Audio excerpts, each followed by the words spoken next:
नमस्कार दोस्तों, वेनेजुएला से इस वक्त एक ऐसी खबर सामने आई है जिसने पूरी दुनिया की राजनीति में हलचल मचा दी है। 3 जनवरी 2026 को वेनेजुएला की राजधानी काराकास में अचानक जोरदार धमाके सुनाई दिए। कई इलाकों में बिजली गुल हो गई और आसमान में अमेरिकी लड़ाकू विमानों की गतिविधि देखी गई। इसी सैन्य कार्रवाई के दौरान अमेरिकी स्पेशल फोर्सेज ने वेनेजुएला के राष्ट्रपति निकोलस मादुरो और उनकी पत्नी सिलिया फ्लोरेस को हिरासत में ले लिया। अमेरिकी आसमान में बिजली गुल हो गई और आसमान में बिजली गुल हो गई। प्रशासन के अनुसार यह एक पूर्व नियोजित बड़ा सैन्य अभियान था जिसके तहत मादुरो को पहले यूएसएस इवो जिमा नामक युद्धपोत पर ले जाया गया और बाद में उन्हें न्यूयॉर्क पहुंचाया गया, जहां अब उन पर ड्रग तस्करी, नार्को टेररिज्म और अवैध हथियारों से जुड़े गंभीर आरोपों में मुकदमा चलाया जाएगा। दोस्तों, देश से जुड़ी ऐसी सच्ची खबरें हम लगातार लाते रहेंगे, बस आप हमारा साथ दीजिए चैनल को सब्सक्राइब करके। इस कार्रवाई के बाद अमेरिकी राष्ट्रपति डोनाल्ड ट्रंप ने एक बेहद विवादास्पद बयान देते हुए कहा कि अमेरिका वेनेजुएला को तब तक चलाएगा जब तक वहां एक सुरक्षित और स्थिर सत्ता परिवर्तन नहीं हो जाता।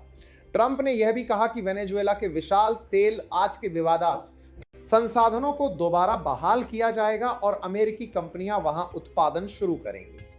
ट्रंप के इस बयान के बाद यह सवाल और गहरा हो गया है कि क्या यह कार्रवाई कानून के दायरे में है या फिर संसाधनों और रणनीतिक हितों के लिए की गई सीधी दखलंदाजी। वेनेजुएला के अंदर हालात बेहद तनावपूर्ण बने हुए हैं। मादुरो की गिरफ्तारी के बाद उपराष्ट्रपति डेल्सी रोड्रिग्स को अंतरिम राष्ट्रपति घोषित किया गया है। देश में राष्ट्रीय आपातकाल लागू कर दिया गया है और सरकार समर्थकों ने अमेरिकी कार्रवाई को अवैध आक्रमण बताते हुए कड़ी निंदा की है। कई इलाकों में विरोध प्रदर्शन की खबरें हैं और जनता के बीच डर, गुस्सा और अनिश्चितता का माहौल बना हुआ है। इस घटनाक्रम पर अंतरराष्ट्रीय स्तर पर भी तीखी प्रतिक्रियाएं सामने आई हैं। चीन, रूस, ईरान, ब्राजील, मेक्सिको, कोलंबिया समेत कई देशों ने अमेरिकी सैन्य कार्रवाई को अंतरराष्ट्रीय कानून का उल्लंघन बताया है और इसकी निंदा की है। वहीं अर्जेंटीना और एल साल्वाडोर जैसे कुछ देशों ने मादुरो के हटाए जाने का समर्थन किया है।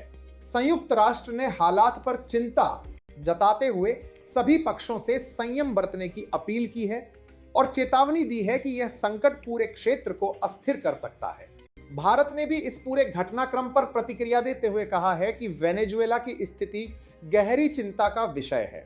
भारत सरकार ने वहां के लोगों की सुरक्षा पर जोर दिया है और भारतीय नागरिकों को गैर जरूरी यात्रा से बचने की सलाह दी है। भारत ने साफ किया है कि वह हालात पर लगातार नजर बनाए हुए हैं। अब सबसे बड़ा सवाल यही है कि क्या अमेरिका ने वास्तव में एक तानाशाही शासन के खिलाफ कार्रवाई की है या फिर यह तेल, ताकत और रणनीतिक हितों के लिए किया गया एक खुला हस्तक्षेप है। क्या यह लोकतंत्र की रक्षा है या फिर आधुनिक दौर का साम्राज्यवाद? इसका जवाब आने वाले दिनों में वेनेजुएला ही नहीं बल्कि पूरी दुनिया की राजनीति तय करेगी।